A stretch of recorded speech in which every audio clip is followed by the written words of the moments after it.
Waxing is so painful. I've never waxed, but I have epilated. Waxing is bad. Also, just as a, we're just gonna give a little PSA here because a lot of you are old. If you are using a topical retinoid, that includes tretinoin, retinol, there's a bunch of other ones, I forgot their names already. Any kind of topical retinoid, and if you don't know if you are applying a topical retinoid, look up the active ingredients in your skincare products to see if they're a topical retinoid.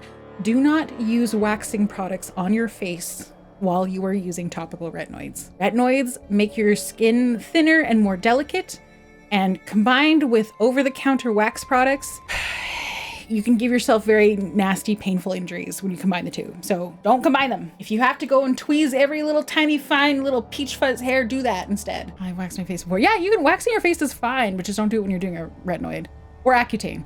I've just used hair remover cream. I found dispensers that actually remove my hair. When it worked, came off in the last like 3 weeks, so my hair started growing back. I feel like Nair is the most common version of that. My advice, if you want to use Nair, is do a patch test. If you don't know what a patch test is, it's where you use whatever product, hair dye typically, or something like Nair, a chemical hair remover, and you just test it on a patch of skin, a very small patch of skin near where you plan to use it. And the reason you should do this is because people have different levels of sensitivities. Me, in my early 20s, I decided to use Nair on my underarm hair. So I just did it because when you're in your 20s, your brain, I guess, hasn't fully developed. And you're like, I'm not gonna have a reaction because I don't get allergic to things or whatever.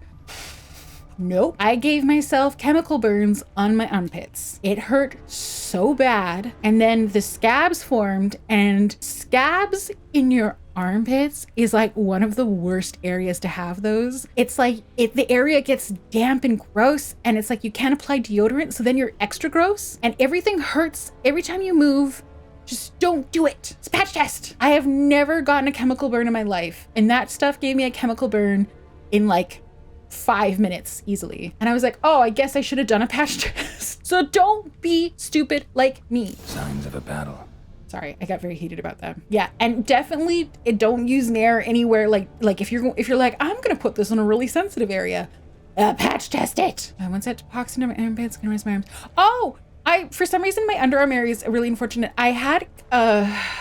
I've called it flesh-eating disease in the past, and I don't think it ever got to the point of actual necrosis, but my skin did fall off after I got like 100 million blisters. But I had that happen in my underarm area as well, and that ruined my whole summer, actually, because I had to take antibiotics for months. Don't use a hair remover for a plumber? No, actually, Samius, that was the grossest part because the hair was trying to grow out under the scabs and stuff like that. It was just a nightmare. It's disgusting. What? That sounds so painful? Yeah, it was just gross at first. It didn't really become painful until later. It was just really disgusting. Basically, I've told this story before in stream.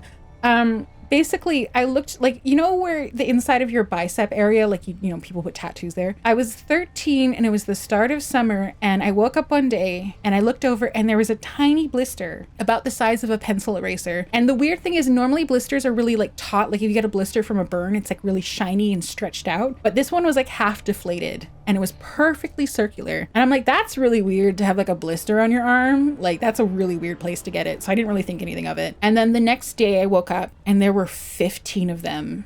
They were all identical sizes and they identically partially deflated, just clustered. So if you have trypophobia and it's getting activated, yeah, justifiably. And so then I showed my mom and she was like, fuck, but it was the weekend. So like, we're not like walk-in clinics are a nightmare on the weekend. So we're kind of like, let's just see what happens, I guess. And then the next day there was like 60 of them. And by that point, there were so many blisters that the skin started falling off. And then we went to the emergency walk-in clinic and they were like, oh my God, the doctor had such a thick accent. And they're like, this is the same bacteria as like the flesh-eating disease. And my mom was like, ah!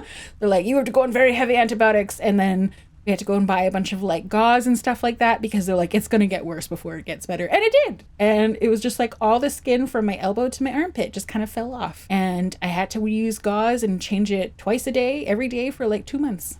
And then take antibiotics 4 times a day for like 3 months. What caused it? To this day, Mama Haustoria insists it was because I didn't clean my bathroom enough. I was 13. I'm like, it probably was something else, but she's like, no, the doctor said I was right. I'm like, okay, whatever. So we still disagree.